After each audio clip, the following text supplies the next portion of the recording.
ನಾಳೆ ರಾಜ್ಯದ ಮೂಲೆ ಮೂಲೆ ಜನ ಬರ್ತಾರೆ.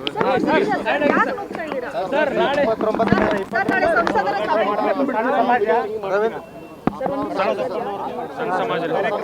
ನಾಳೆ ಸಂಸದರ ಸಭೆ ಕರೆದಿದ್ದೀರಾ ಡೆಲ್ಲಿಯಲ್ಲಿ? ನಾಳೆ ಸಂಸತ್ ಸದಸ್ಯರ ಸಭೆಯನ್ನು ಕರೆದಿದ್ದೀರಿ. ನಾಳೆ ಬರದ ವಿಚಾರ ಅವರು ಕೂಡ ಮುಂದಟ್ಟು ಮಾಡಿಕೊಡ್ಬೇಕು. ಮುಂದಕ್ಕೆ ಅವ್ರಿಗೆಲ್ಲ ರಿಕ್ವೆಸ್ಟ್ ಮಾಡೋದಿದೆ. ಕೆಲವು ಅನೇಕ ವಿಚಾರಗಳನ್ನು ಡ್ಯಾಮ್ಗಳ ಪರಿಸ್ಥಿತಿ, ಕೆಲವು ಅನೇಕ ಸಮಸ್ಯೆಗಳನ್ನು ಅವ್ರ ಗಮನಕ್ಕೆ ತರದಿದೆ. ಯಾವುದಾದ್ರು ಬಾಕಿ ಪ್ರಾಜೆಕ್ಟ್ಸ್ ಎಲ್ಲ ಇದೆ ಅಂತೇಳಿ ಎಲ್ಲ ಧ್ವನಿ ಅವರೆಲ್ಲ ರಾಜ್ಯದ ಪರವಾಗಿ ತೆಗೆದುಕೊಳ್ಬೇಕಾಗ್ತದೆ. ಒಟ್ಟಾಗಿ ಅದನ್ನು ಕರೆದಿದ್ದೀನಿ.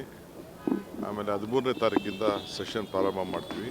13, 14, ಆಮೇಲೆ 15 ನಮ್ಮ ಇಂಡಿಪೆಂಡೆನ್ಸ್ ಡೇ ಇದೆ. ಅದಾದಮೇಲೆ ಒಂದು 10 ದಿನ ಅಸೆಂಬ್ಲಿ ನಡೀತದೆ. ಸರ್ ಯಾರ್ಯಾರು ಭಾಗಿಯಾಗಬಹುದು ಸರ್? ಯೂನಿಯನ್ ಮಿನಿಸ್ಟರ್ಸು ಭಾಗಿಯಾಗ್ತಾರಾ? ನಾನೆಲ್ಲ ರಿಕ್ವೆಸ್ಟ್ ಮಾಡಿದ್ದೀನಿ.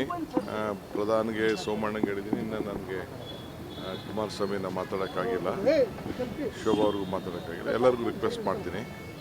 ಪ್ರಧಾನ ಅವರು ಅದೇ ಈ ಒಂದು ಡಿಸ್ಕಷನ್ ಬಗ್ಗೆ ಅವರು ಚರ್ಚೆ ಮಾಡ್ತಾಯಿದ್ರು. ಡಿಸ್ಕಷನ್ ಯಾಕೆಂದರೆ ಅವರೇ ಜವಾಬ್ದಾರಿ ತೆಗೆದುಕೊಂಡಿರೋದ್ರಿಂದ ಎಲ್ಲರಿಗೂ ಹೇಳಿದ್ದೀನಿ ನಾನು. ಸರ್ ಮಂಗಳವಾರ ವಿಸ್ತರಣೆ ಸಂಬಂಧ ಸಭೆ ಇದೆ ಸರ್ ಹೈಕಮಾಂಡ್ ನಾಯಕರ ಜೊತೆ. ಸಾಹೇಬ್ರ 29 ತಪ್ಪಿಸ್ಬೇಡ್ರಿ ಸಾಹೇಬ್ರ 29